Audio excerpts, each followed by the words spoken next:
People everywhere are starting to listen to him. He's going on French, British, Italian, Japanese television. This is the Wide World of Weingarten. Wide World of Weingarten, April 15th. It's almost 1 o'clock here in Los Angeles. We're about a week into the baseball season.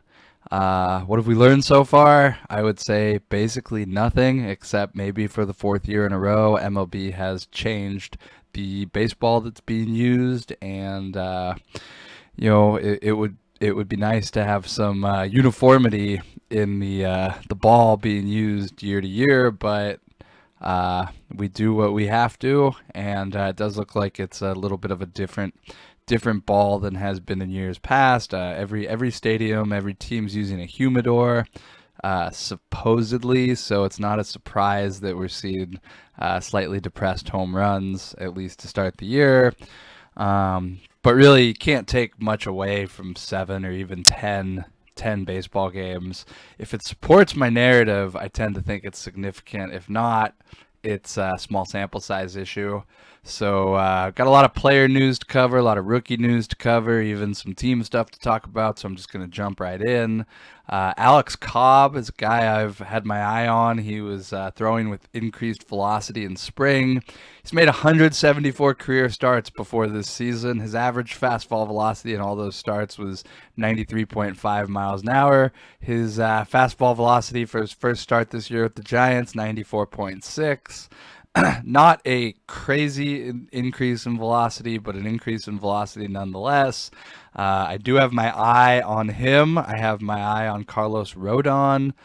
Maybe he just worked out extra hard this offseason, went to Driveline, whatever, got into one of those throwing programs and, weighted baseballs and all the stuff that, the writers write about. But I just don't trust older MLB pitchers who have huge velocity gains, especially in an offseason where there was no drug testing for 99 days or whatever the amount of the lockout was. So keep your eye on those pitchers in San Francisco, some of these older pitchers with increased velocity. I'm not saying that there's something nefarious going on there, but guys who are throwing that hard, Rodon is another one, Carlos Rodon, who stands out.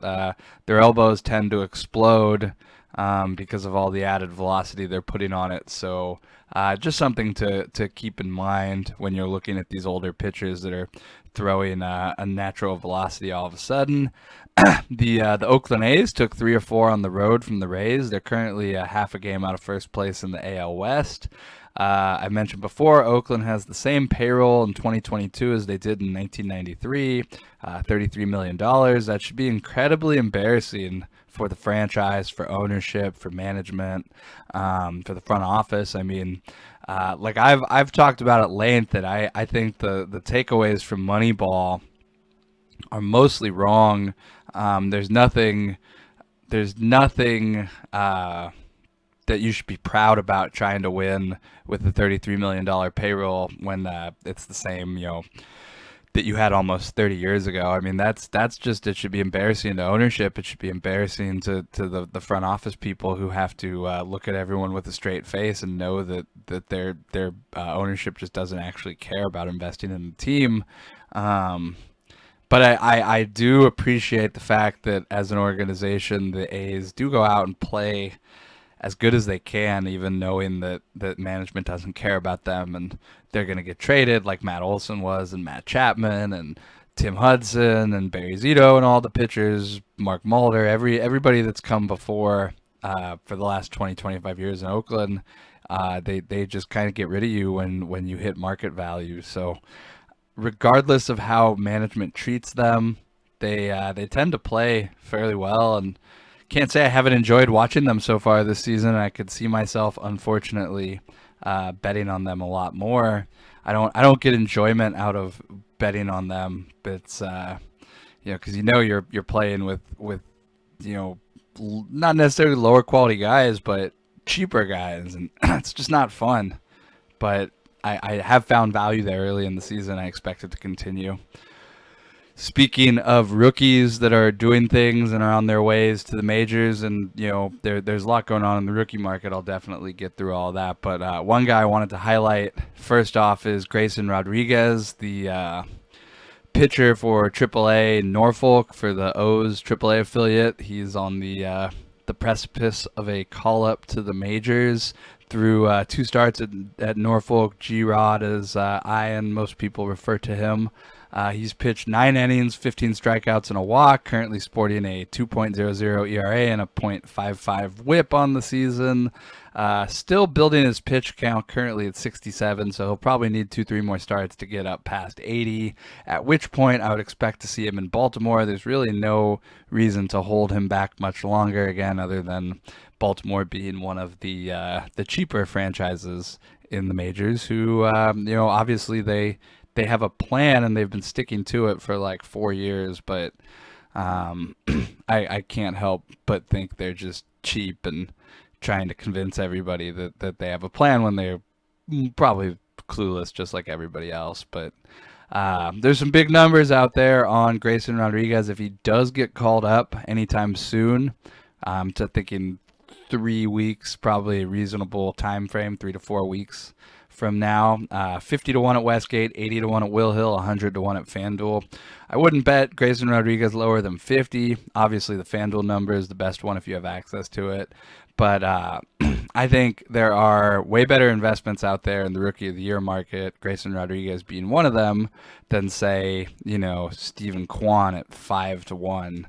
We're less than 10% into the season. Again, not to say Stephen Kwan's not had a great start to his career, but I don't think he's Ty Young, and I would not be paying the market price for him at the moment. In the National League race, we have Seiya Suzuki already under 2 to 1. He's playing very well. I think that might be a little bit of an overreaction, but it also probably has to do with the fact that he's really the only guy in the NL field that's playing every day and really putting up numbers. Starting already has 3 home runs, which is pretty nice. Definitely been impressed with him. I bet some home run futures on him at 250 to 1, at 300 to 1. I see Westgate's already down to 40 on him. I saw he was actually 300 earlier this week. Westgate, I was like, wow, that's actually a really good number. I should bet some more on it. I didn't. Went from 300 to 100. Now it's 40. So they're probably getting a little bit of action on it. Had to adjust. You've probably already heard about Stephen Kwan on the Cleveland Guardians, and that he's been putting up some extraordinary numbers to start the year. I mentioned him a little earlier. I've seen some people compare him to Michael Brantley. I think that's a little generous. I would definitely be fading Kwan at 5 to 1 in the Rookie of the Year market. I'd be happy to book that. If I was setting the numbers, I'd probably still put them up around 10 to 1 and let people at least bet into it a little bit. Again, you got like 6-8 months. You got all the way probably till November before you have to pay this market out. So I would have absolutely no problem taking money on Steve Kwan at higher than 6 to 1. The Giants, I mentioned the Giants, Alex Cobb earlier. They made an aggressive promotion early in the season. Julio Ramos, who I was not expecting to come up necessarily this early, is up and playing in the outfield for the Giants. I don't know if the plan is to play him every day or to platoon him. Being the Giants, they're probably going to platoon him. But he's a guy to keep an eye on. I've seen some 80 to 1s out there for Rookie of the Year. He's a guy that with playing time could definitely garner some consideration, but I wouldn't go crazy on him now. Hunter Green moved up a lot with a good first start. Gave up a couple home runs to the Braves. Now he faces the Dodgers on the road on Saturday, so big test coming up there. A bad start would be a big setback for his Rookie of the Year campaign. But Green did throw 45 pitches at 99 plus miles an hour in his first start. So it'll be interesting to see how the Dodgers lineup handles the velocity, knowing it's coming. Green is, that's his calling card is strikeouts and throwing hard. Just a question of how the Reds use him all season. If he gets 150 innings, he'll definitely be in the Rookie of the Year consideration till the end of the season. But I don't think I'd be interested in betting him at his current market number around like 5-1, 6-1. Max Meyer had 5 innings, 0 hits, 0 runs, 0 walks, 8 strikeouts in his second start at AAA Jacksonville. Marlins could bring him up anytime they want, kind of like Grayson Rodriguez. He's probably even a little bit more ahead of Grayson Rodriguez, but mostly the cheapness of the Marlins will prevent him from getting an extended look early. If there's some 80-1s or 100-1s out there on Max Meyer, I'd still be interested in him. I think definitely has some potential. But the Marlins organization is something to just keep an eye on. I noticed Jazz Chisholm, he was not happy about being out of the lineup after hitting a game-winning home run, I think, and was the second or third game of the season. He was calling out Don Mattingly on social media. I could see the Marlins already kind of having problems with their players and management. They had some issues last year. I don't think Don Mattingly necessarily has a lot of friends among those players. They probably only respect him up to a point. I don't think it's a good situation. And when you have this cheap ownership that's just, expecting the front office to do more with less, it really poisons everything. Last year I recall Starlin Marte basically wanted out. He had no interest in re-signing. I know there have been some issues with some pitchers in the past who just had bad relations with management. So not a lot of this stuff really surprises me when I read about it, and it does caution me to overinvest in Marlins games, at least day to day.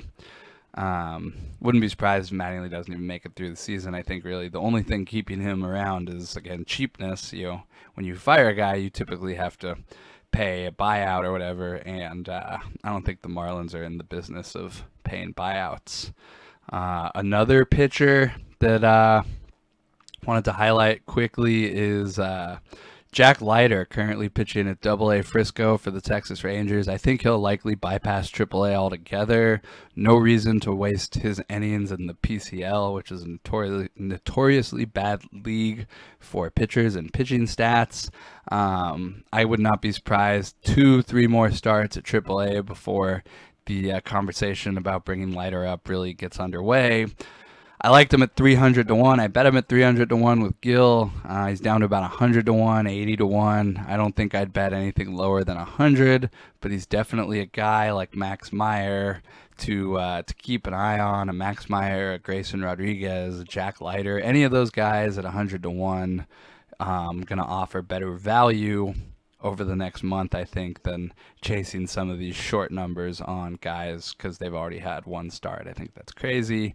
The Mariners, I've watched a lot of Mariners games to start this year.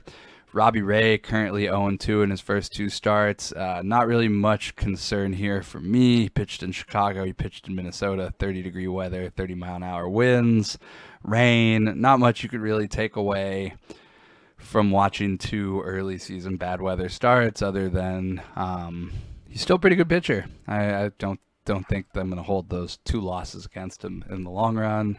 Julio Rodriguez, one of my favorite guys, has been mostly unlucky, probably the most unlucky hitter in all of baseball, actually. He has 5 strikeouts on pitches outside the zone, highest in MLB. Tucker Barnhart, the Reds catcher, is next with 3 strikeouts. So early indications would probably just say bad luck for Julio, not that the game's too big or too fast for him.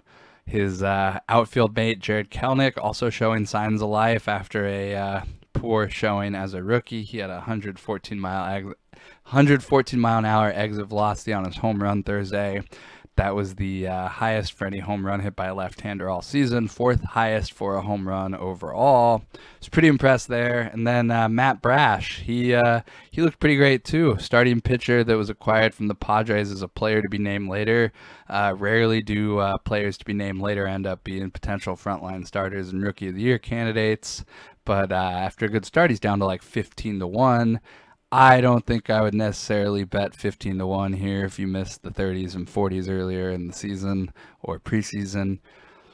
I'd much rather have, like I mentioned, Grayson Rodriguez, Max Meyer, any of those guys at bigger numbers. I'd even be interested in Mackenzie Gore at 40-1, who's going to make his first MLB start tonight for the Padres. More on him coming up in a minute. But definitely I would not be chasing short numbers on a lot of these rookies in April. You can't win Rookie of the Year. You can't win MVP. You can't win any of these awards in April. Um, don't let the first 10 games of the season fool you. CJ Abrams, I've talked about him a decent amount. He had his first home run and his first at bat at Petco Park yesterday. Padres home opener. Manny Machado went 5 of 6. I was impressed with that. He's a guy to keep an eye on in the MVP race. Mackenzie Gore, like I mentioned, he's gonna make his first career start tonight. One of the major differences I think between watching the Padres and the Dodgers is that the Dodgers do a much better job of developing pitching talent from within their organization, while the Padres have to go out and sign Darvish, Clevenger, Snell, Nick Martinez from South Korea. They have to fill out their pitching staff via free agency. Not that the Dodgers don't. They absolutely take advantage of free agency, but they have a very deep pitching staff. Guys like Bobby Miller, who I haven't talked about a lot, are very, very close to contributing at the major league level and slotting into their rotation. Mackenzie Gore would be one of those homegrown guys. If he pans out for the Padres, he's the kind of guy they need to really compete in the NL West for a division title. Been watching a lot of Padres games to start the season after them being one of the teams I despised last year. It's weird to be watching them this year, but that's just kind of how baseball and baseball gambling works. Then obviously gotta talk about Shohei Ohtani for a little bit. He gave up 6 earned runs yesterday against Texas, what hopefully is going to be his worst start of the year. Got a little unlucky with some base runners early. Then he gave up the first grand slam of his career, first home run off his splitter, I believe. Unfortunate, unlucky. Those are probably the adjectives I would use to describe Thursday night start. Ohtani did stay in the game after he's going to get. He did say after the game that he's getting more pitches to hit with Trout protecting him in the lineup. He's just not swinging at enough strikes yet. He did have a double yesterday, and he was robbed of a second extra base hit by Cole Calhoun. I do see signs that his bat is waking up. I'm not particularly worried there. I was more just disappointed. He had bad luck with balls in play yesterday, leading to that grand slam, and he could have gone 90 pitches. Madden pulled him after 70. I think he just saw that there was no point in pushing him. So we'll see what his third start's like, but no panic from me yet on Ohtani. The only weird thing, I think Westgate's currently up to 6-1 on Ohtani, which is 50% higher than the 4-1 number that I was happy to bet before the season. If I was not already extremely maxed out on Shohei Ohtani, I would absolutely bet more at 6-1. I highly recommend somebody take a big chunk of that number at Westgate. Unfortunately, it won't be me doing that. But it really took that 1-3 home run game for Westgate to decide that Vlad should be 5-2 and Ohtani should be 6-1, Trout 7-1, Buxton 10-1. He just got injured today, by the way. I think that number is mostly dead on arrival. I think Jose Ramirez 10-1 is the most interesting. I would absolutely look for better than 10-1, but with all the pros and cons from Vlad Jr. and Ohtani and Trout so far, and Buxton being injured, I think Ramirez is definitely live early in the season. But again, I would not overreact to 10 days, and I'm still happy to have Ohtani. And if I had more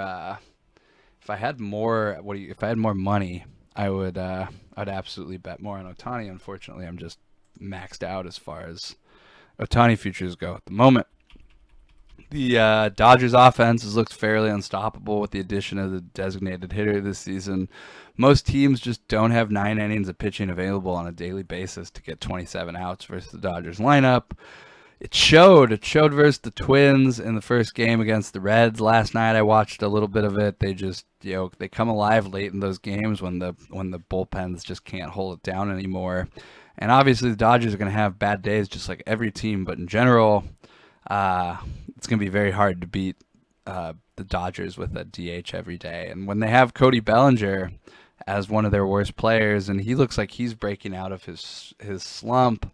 He's his last 4 batted balls, I think, have been 105, 105, 97, 94 miles an hour. So positive signs of life there.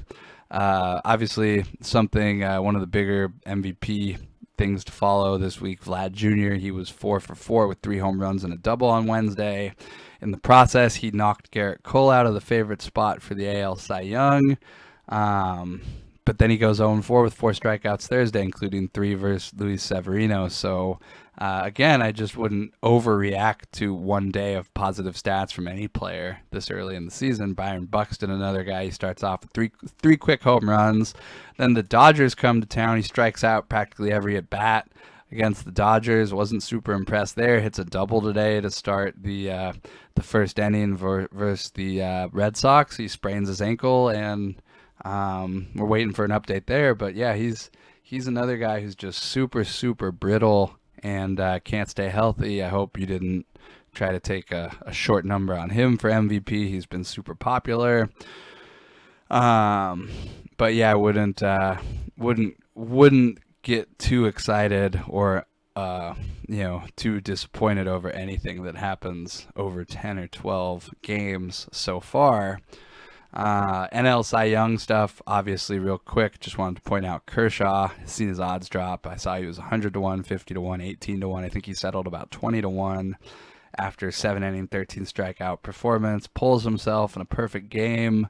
I don't really want to spend too much time talking about Kershaw, but my personal thoughts on Clayton Kershaw, I think, unfortunately, in my mind, I know Kershaw is a first ballot Hall of Famer. I know he's going to have a statue in the outfield of Dodger Stadium one day. In my mind, my memories of Kershaw are blowing the World Series versus the Astros in Game 5 where he couldn't hold a lead and the Astros were cheating, blowing the game versus the Nationals. Was it a wild card game or whatever? Couldn't hold it down. And I don't remember anything about Kershaw pitching in the 2020 what people call the fake World Series, the shortened season. I've really always wanted Kershaw to have one standout moment that could really, say, oh, well, he pitched a perfect game or he did whatever, but he pulled himself after 70 pitches, and I think some of the argument here, some of the stuff people are unfairly criticizing Dave Roberts. Dave Roberts' job, any manager's job, is to take the heat for their players and say it was my decision, I did this, whatever. He's not going to throw Kershaw out there and say Kershaw asked to come out. He's going to say, I did it. It's my job as the manager. And I'm sure it was a mutual decision. Kershaw's earned the right to go back out there if he wanted. I think it's an example of you can make the right decision and still lose.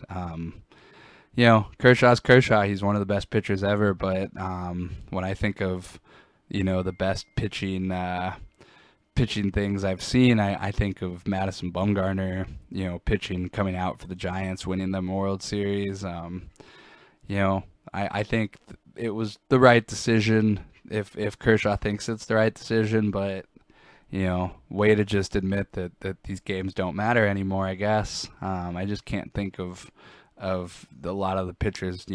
Someone said Nolan Ryan died so he could spin in his grave.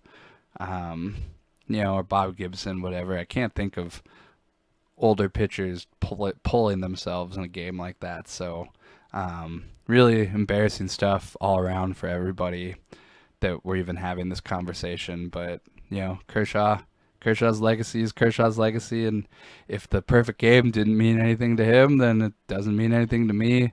Hopefully he wins the Cy Young. But, if I was a voter at the end of the day, I would slightly hold that against Kershaw myself, saying that this guy, he couldn't go out there and finish the game. Granted, I totally understand it's early in the season and his slider was ineffective the last 2 innings, he says, but that's what it is. Just he moved up in the Cy Young running, but can't say I'm not a little disappointed and slightly disgusted by the Dodgers. Everybody's actions in that game. I just, like I said, I told Gil, I said, it's not the baseball we used to watch, not the baseball we talk about where a starter pulls himself after 7 innings, a 13 strikeout perfect game. Like I said, it's embarrassing sometimes, but that's modern baseball for you. Jesus Luzardo, 12 strikeouts. Another guy pushed him up early in the Cy Young race. I think he's an interesting name, not necessarily going to win, but definitely somebody to keep an eye on. Going to take a break real quick. I'm going to come back. I will run through the awards markets after the first week, tell you what I'm seeing at the Westgate's numbers, and give you a couple picks. Then we'll be back tomorrow. So stay tuned. I'll be back after a word from sponsors. Welcome back, Wide World of Weingarten.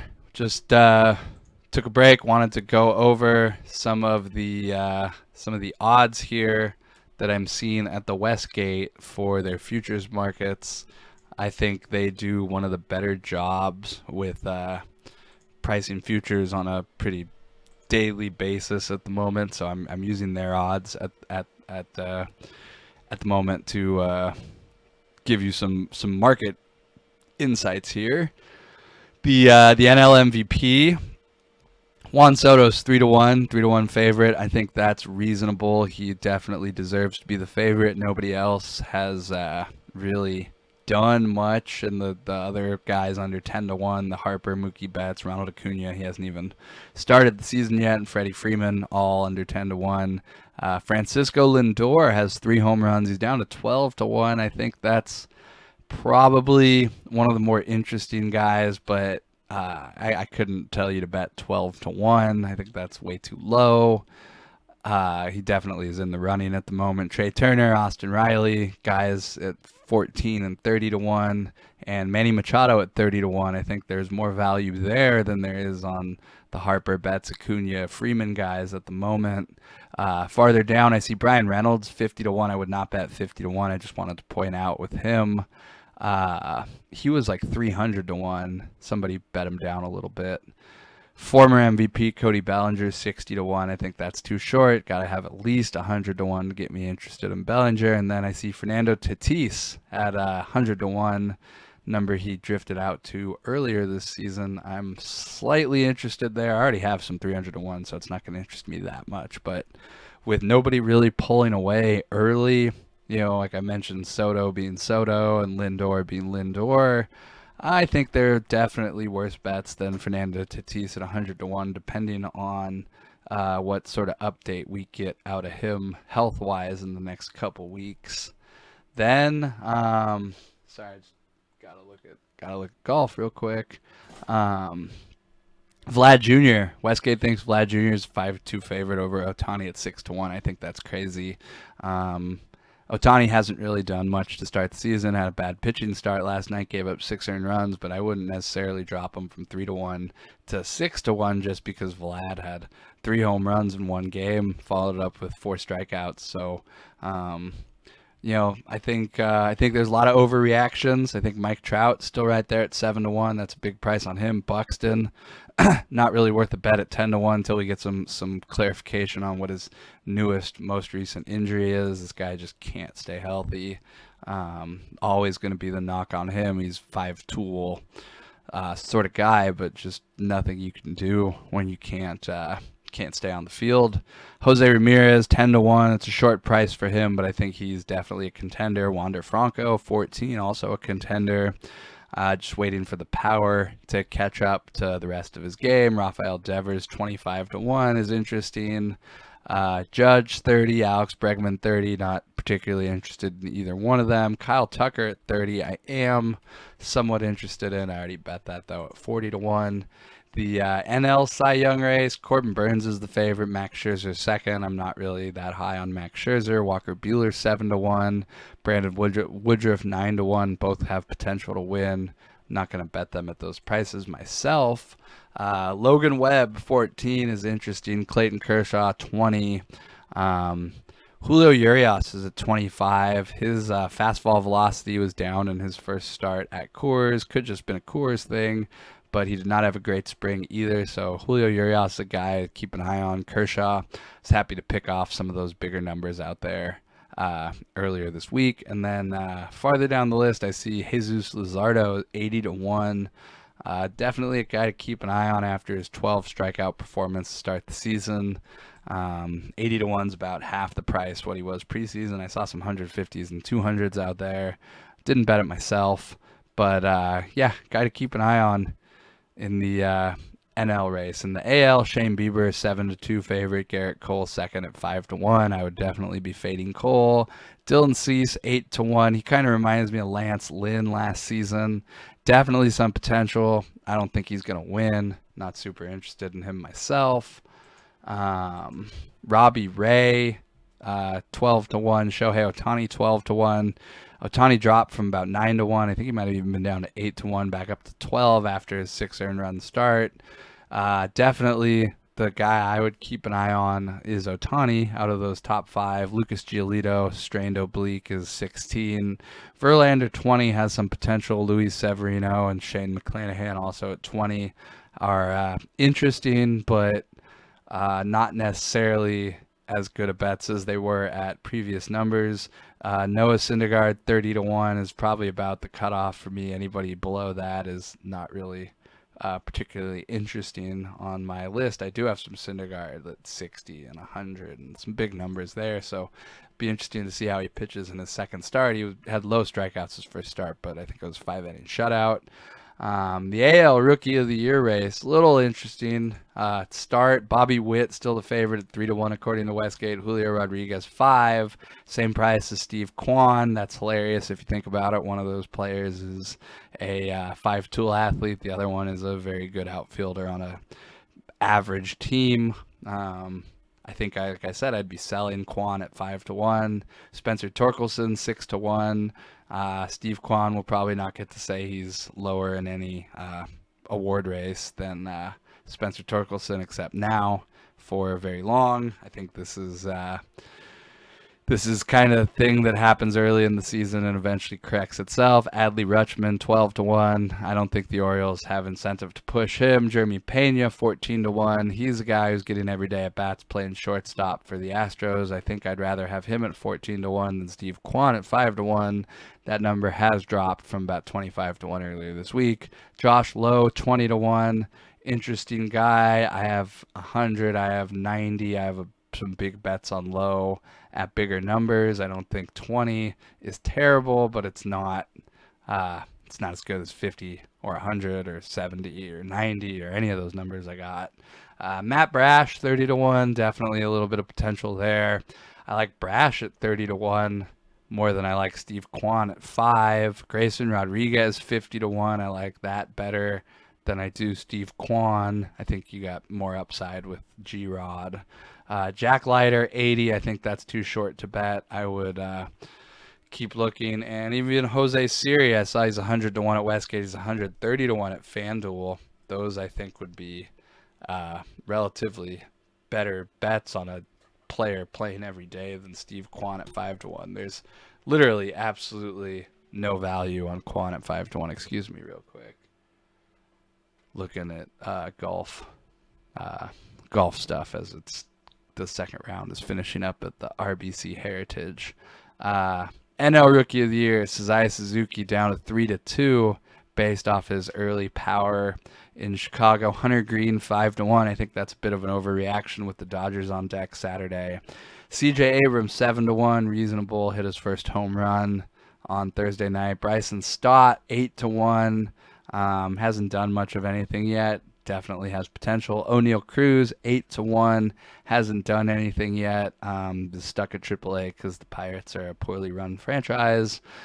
Cade Cavalli, Joey Bart, and Roazni Contreras on the Pirates, all 25-1. Cavalli gave up a bunch of runs last night in AAA. Does not look like he's ready to jump to the majors. He does have the strikeout stuff, but he's not missing enough bats. He's giving up too much contact still. Joey Bart, 25-1, definitely got some potential playing, catcher pretty frequently in San Francisco. There's definitely a path for him. And then Roazni Contreras, he pitched 3 innings, got his first win for the Pirates yesterday. Little interest in him. I think I bet him at like 30 or 50-1 before the season. I wouldn't go out and go crazy on him at 25-1 here. I'd rather have Mackenzie Gore at 30. Not interested in Nick Lodolo. Had a bad start to start his career. And then Mickey Moniak is 80-1. I would definitely consider him, and I would consider Bobby Miller at 100-1.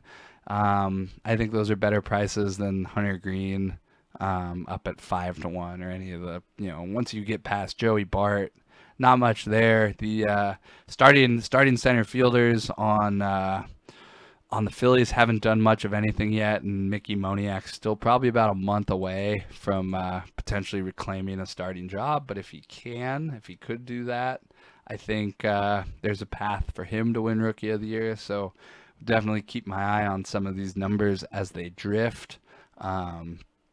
Probably early next week I'll do another show where I'll talk about the numbers drifting at various sports books and what they mean and how to capitalize on them. But clearly Seiya Suzuki is the early favorite in the NL. And then in the AL, I would say that Julio Rodriguez, Bobby Witt, they haven't really done much yet. Spencer Torkelson just hit his first home run. Jeremy Pena's not doing much of anything. He's playing every day. He's just not going crazy. Adley Rutschman hasn't even started yet for the O's. He was injured in camp. And then Steve Kwan is your massive overreaction guy. So I wouldn't overreact too much. I think this is still a very, very packed rookie class. And, Steve Kwan is most likely a Yerman Mercedes type guy, busting out early, who's not going to sustain this all season. And Kwan's actually is a fine player. I got no qualms with him or anything. He's, very, very good player. I just don't think 5-1 is a realistic number for him after a couple games, against the Royals and the Reds, basically. Like, let's slow down a bit and keep things in context. I'd be happy if Julio Rodriguez drifts a little bit higher, back up to 8-1 or 10-1. I'd absolutely add more there. Like I said, Grayson Rodriguez was a good bet at 50 or 100. Jack Leiter at 100. A lot of guys out there have potential to really open up these races. So don't get too worried about something that happens the first 7 or 10 games of the season. There's not a lot to take away from that. But one bet for this evening, assuming this is going to go out probably about 4 o'clock, so you should have 2-3 hours before the Padres-Braves game. I bet the Padres-Braves, yes, score -110. It's good up to -115. Mackenzie Gore's first career start. Let's see if he can get through the top of the Braves lineup, no problems. I think 110 is a reasonable price based on the total. Then I got 4 plays for Saturday. The Padres money line +110. Phillies Marlins under 7.5 up to -115. Reds Hunter Green +208 at the Dodgers, and the A's +194. Those are my 4 picks for Saturday. Good luck. Hopefully we beat the hell out of these numbers. And probably back tomorrow. We'll talk some more baseball. Should be back to regular, frequent schedule podcasts almost daily now.